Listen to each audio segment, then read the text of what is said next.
inhale a lungful of battlefield air, rich with a mix of gun smoke and blood. Our operation was a smashing success, but while my fellow soldiers are content going back to base and celebrating our victory, I'm heading out on a new mission. Because the only time I feel alive now is when I fight.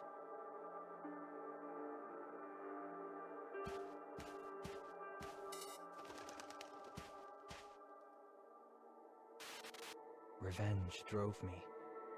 It's all that ever drove me. But then I ended up killing my own father. And on top of that, it turns out the people I called my family were actually my enemies. What a goddamn joke, right? Anybody else laughing here?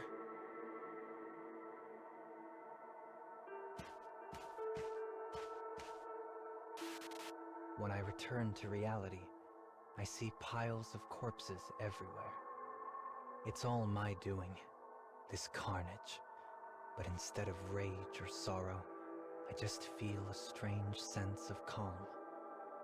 Honestly, killing is the only thing that brings me peace anymore. Suddenly, an explosion shakes the ground. A close one. The sky turns red as flames arc up toward the heavens. As I stare at this crimson sky, my heart begins to race. I set out in search of someone to fight, hoping to calm my jangled nerves.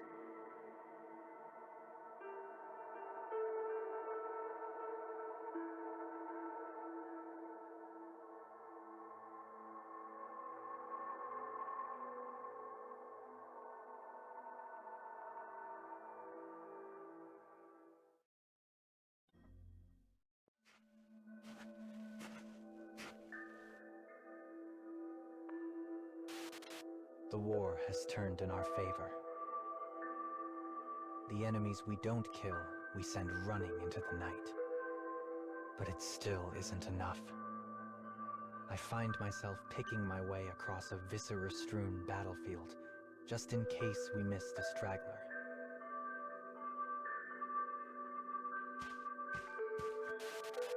After a bit, I sense someone hiding behind a collapsed house. Battle fever floods my senses. I raise my sword and leap out of hiding, prepared to strike down my terrible foe. But there, crouching on the ground, is a little girl.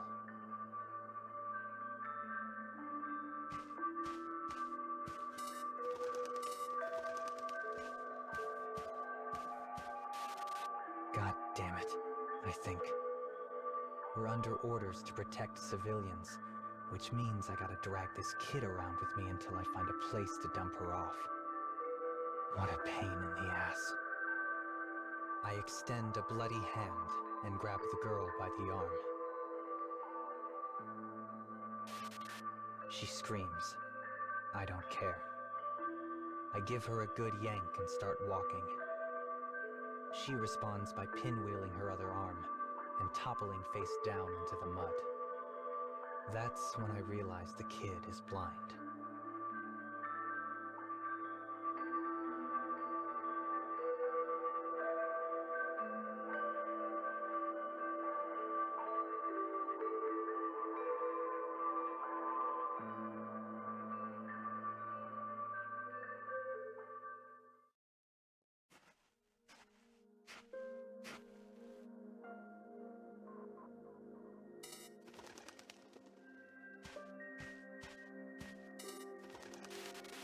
The girl, still sitting on the ground, grabs my hand and says, "Oh no, mister. You're bleeding. Are you okay?" The question hits me wrong, and I smack her hand away. After that, we wait in a long, uncomfortable silence.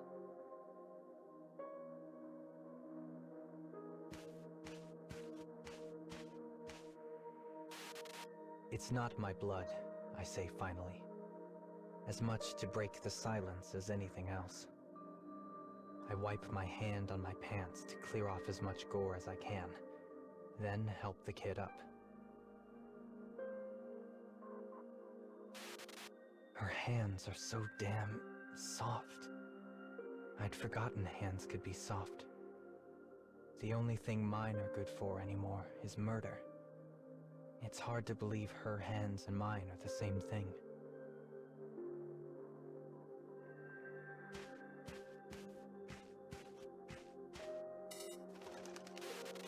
With no other choice, I throw her across my back and start working my way back to base.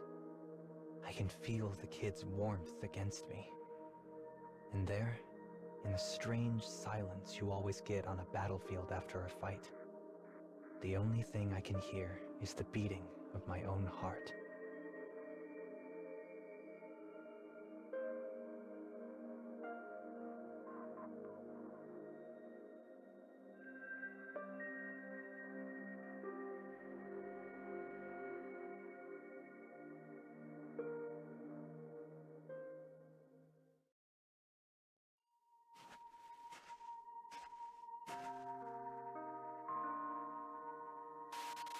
Eventually, we make it to a field hospital.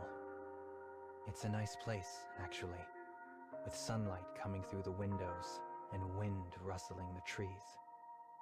The kid seems okay with it, at least. She lies on a bed, her gaze trained on the window to her side.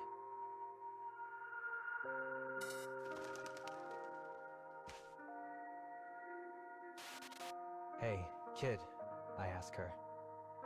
"What were you doing on the ground back there?" She pauses for a second, then speaks.